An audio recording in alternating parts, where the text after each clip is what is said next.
Hey guys, I'm Bella, the maker mama boss lady behind Fiber and Fox, and this is a little bit of a different video than I usually do. If you're new here, I'm usually a crochet designer. I have a knitting and crochet podcast. I talk about yarny things. I do videos for my patterns.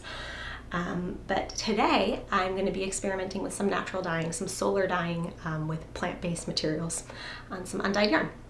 And I thought I'd bring you along, but if you're interested in any of my regular content, links down below about what you need to know about me, all that good stuff. Browse the channel, blah-de-da. So solar dyeing. I will say, disclaimer up front, this is not a thing that I do professionally. I am not a yarn dyer. I have dyed yarn. I have done a bit of natural dyeing, plant-based, botanical, whatever you want to call it, dyeing before, both solar with the sun and on my stovetop. But this is not something I am an expert at. So take or leave what I say. There's definitely some experience and advice to be had in here, but there's lots of other tutorials out there and I'm not a professional.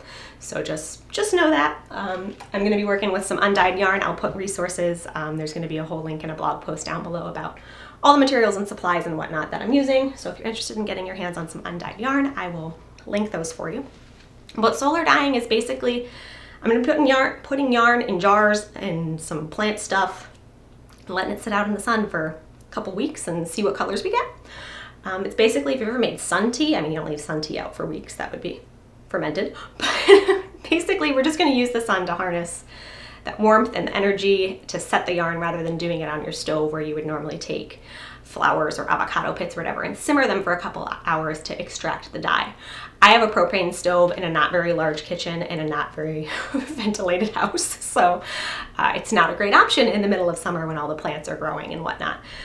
So just to save on heating cost or cooling costs and all of that and not running the stove, solar dyeing is a great option. I'm going to be doing a whole bunch of jars, but you can try any of these things and it's really easy and forgiving to experiment with plants you have available to you. I'll give you all the info on what I'm using, but again, there's really no right or wrong here and it's kind of just, I'm having a fun playing around with yarn day and I thought you'd like to come along with me.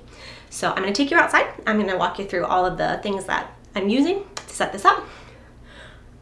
What I'm going to be putting on the yarns, all of that, and if you would like to come along with me, let's go. All right, let's talk a little bit about what you're going to need to do some natural dyeing. I am outside. It's a little bit breezy today. This neighbor mowing his lawn somewhere. There's birds. Hopefully the audio works out. But you're going to need some undyed yarn. I believe the mini skeins are from Wool to Dye For, and the full skeins are from Nomad Yarns. I will link all of this down below in the resources as well as some other places you can get undyed bare yarn relatively affordably. And these are all, there's different bases you could use and are available, but these are all I think 70-30 superwash merino nylon blend. You're going to need some glass jars to do solar dyeing, because we're going to be sitting them out in the sun for a little bit. You're going to need some water. I will say results will vary. I live on a well and we filtered our tap water. That's what we're working with, but we do live somewhere that has a pretty high iron concentrate, and I know iron can kind of modify colors, but anytime with natural dyeing, there's no guarantee of what color you're getting. Even if you dye with the same plant over and over again, it could vary greatly. And then you're going to need a mordant of some kind. I've seen different things listed on tutorials for dyeing, natural dyeing in general, and different methods of doing it. A lot of people use alum, which I believe is an aluminum derivative. I have citric acid on hand and I've used it for dyeing before. A mordant is basically some sort of magical chemical reaction that occurs. I don't know the science of it, but I know that it's a binder and it's going to adhere the color to the yarn more permanently.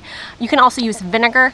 I'm just using citric acid. I prefer that in vinegar over alum just because both of those are actually food grade edible type things, whereas if you're using alum, I would be hesitant to reuse jars like for canning food later if we've put alum in them.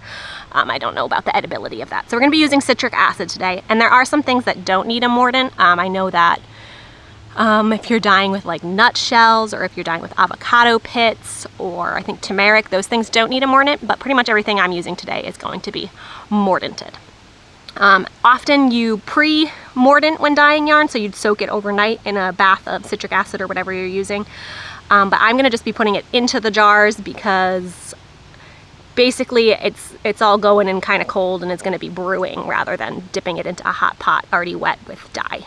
So I think it'll work. Done it before. It's going to be fine. And then you're going to need some stuff to dye with. I'm going to talk a little bit more about what I'll be dyeing with today, but this is one skein that I am going to be over dyeing. This, I believe I dyed with marigolds a couple years ago, and it did fade. That's, oh, some of my onion skins just left, but marigolds are a great source to dye with. But yeah, natural dyes do fade with sun and light exposure, so that's just part of the beauty of it, I think. I love the natural aspect, though. So just different things you can use, stuff from your kitchen. And if you're hesitant, I am someone that's pretty comfortable with foraging and plants and safety in that regard. One of the things I really love about natural dyeing is it's not hazardous in the same way that using like an acid dye is.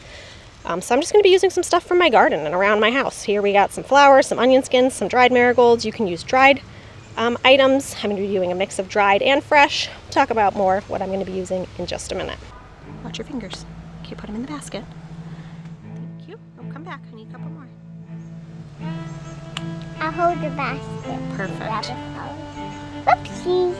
One fell. Okay. Do you want this one, Dad? Yep, put it in the basket. They can all be mixed up. Yep. Oops, this one's too big. It's okay.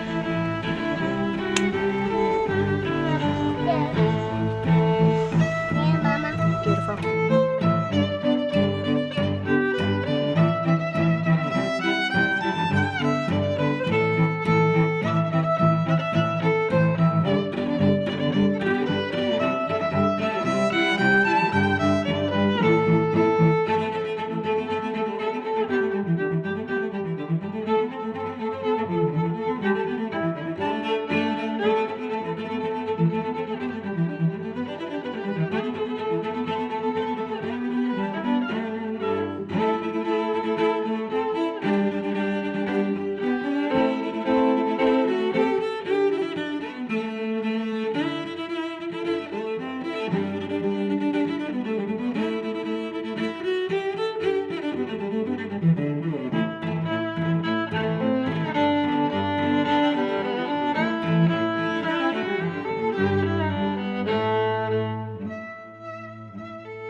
Okay. I am on the ground now. I may not be able to get up because I am incredibly pregnant, but here I am. I'm going to talk you through what we're going to be using today. The fun part about natural dyeing is you can use pretty much whatever you have in your yard or on hand in your kitchen. And it's pretty cost effective because pretty much all of this came out of my yard, or you can, use onion scraps and stuff like that. And it's stuff that pretty much would otherwise be waste or, Another thing I really love about the natural dyes is that they're pretty safe, unless you're gonna like pick poison ivy off a tree or like a super deadly mushroom or something.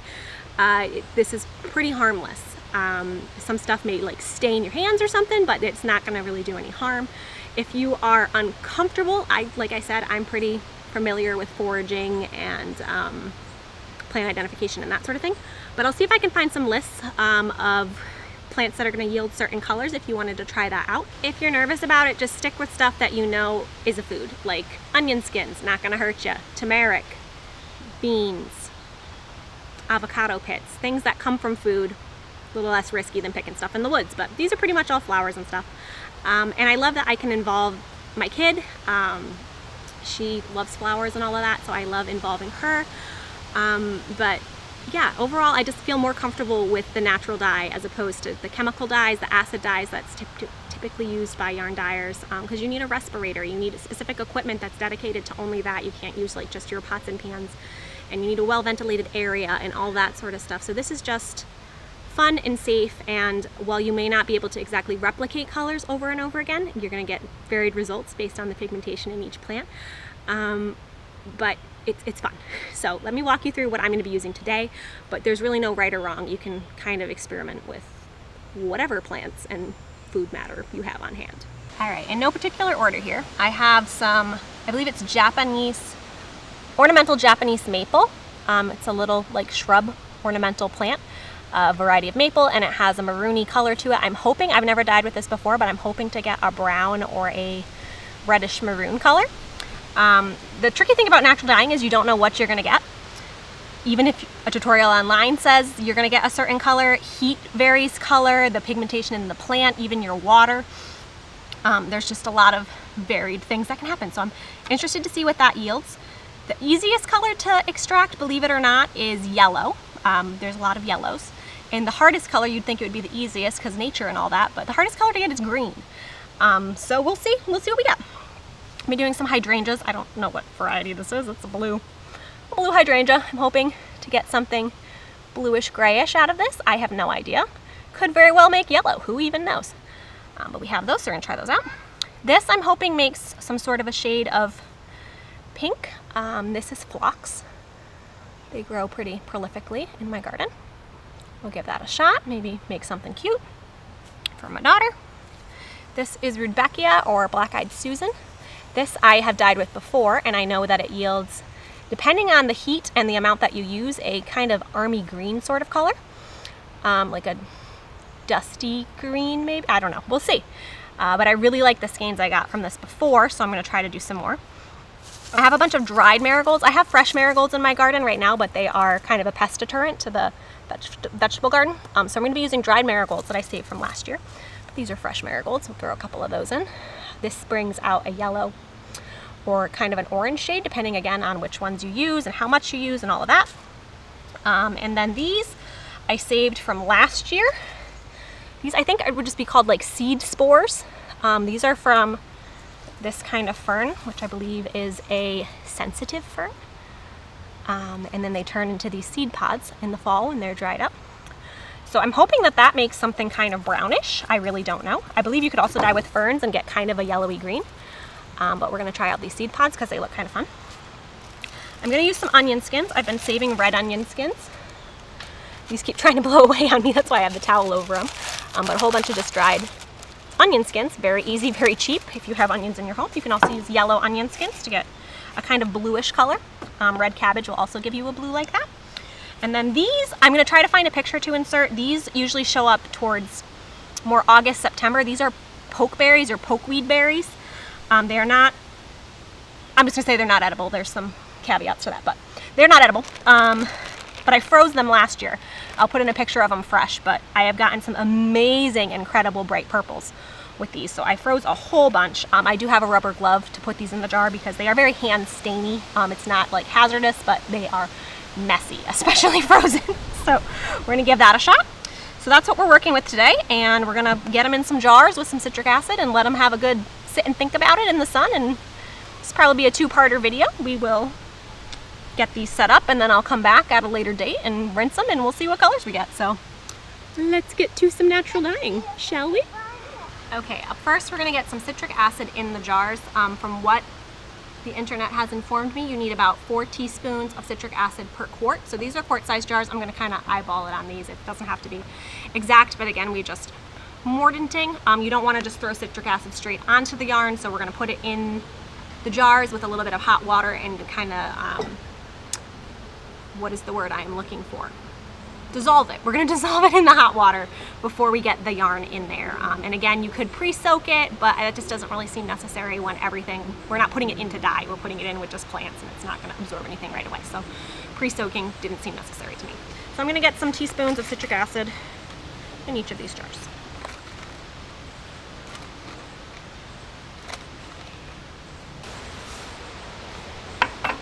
And I will link down below where I got this. I think you're probably gonna have to order it online. You can't find it on Amazon and the like. But I don't know if they've carried it in stores unless you maybe have like a farm supply store because sometimes it's used for canning.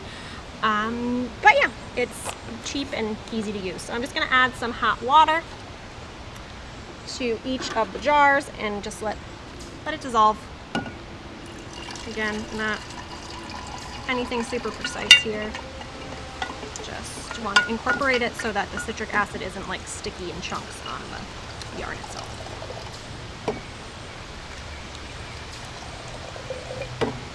And again, if you're using something other than citric acid or vinegar as a mordant, you probably want to use a spoon and glasses that you're not going to use again for food, because I don't know if alum absorbent to your wooden spoon would actually be a very good idea.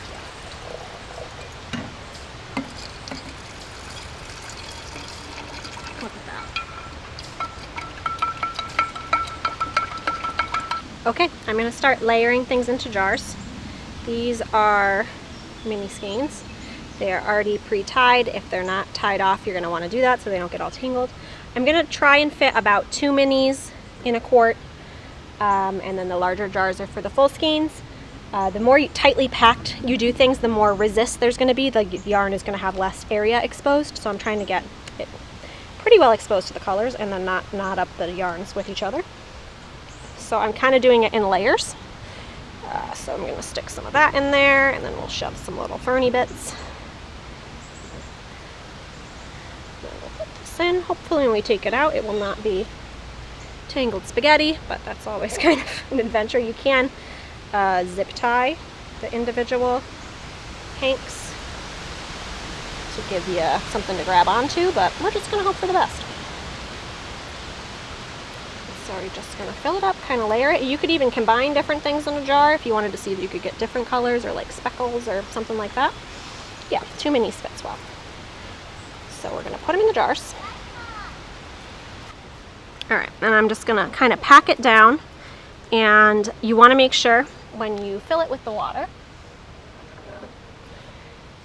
I'm going to give it a couple minutes to kind of soak and just be fully submerged, because you're not going to want any part of the yarn or the dye stuff exposed, because you could get molding. So you want everything fully underwater, and if you got stuff that's trying to float on you, you might want to use some kind of a weight, or you can even fill like a little Ziploc bag with some air and stick it on the top just so it's going to compact things down as the dye stuff is setting. So we got a ferny jar going here, and we'll check on that in a couple weeks. I'll give you some updates in between. I'm going to get my daughter and we're going to fill up these other jars, and I'll show you what they all look like in a minute.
As you can see, some of these things like the pokeberries create an almost instant result as soon as it hits the water. It does help that those were frozen too, because they were kind of squashy, but the rest of these are going to have a long sit and think.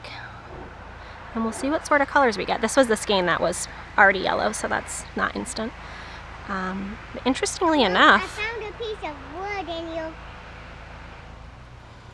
little marigolds. that's okay. Interestingly enough, it looks like these, my daughter pointed it out, are doing some pink shenanigans. I want them to be green, but we'll find out. No, it's still videoing. But yeah, we'll see what results we get. I'm excited. I'll give you guys some updates in between, and then there'll be a final reveal video coming soon. So thanks for coming along on this fun, exciting dyeing journey with me. I'm gonna get these, make sure they're packed down. There's no anything exposed, get some caps on them, and then just let them sit out in the sun. I'll probably check them every couple days. I've seen varied things. I've seen varied that is a giant marigold. I've seen varied things on let it sit for a week up to 3 to 4 weeks. So I'm just gonna kind of think last time I did these it was about a week, but see what colors I'm getting, and there's really no rush as long as nothing's moldy or looking funky. You can let them sit and steep basically as long as they desire. So I'm excited to get these results. Thanks for dyeing with me.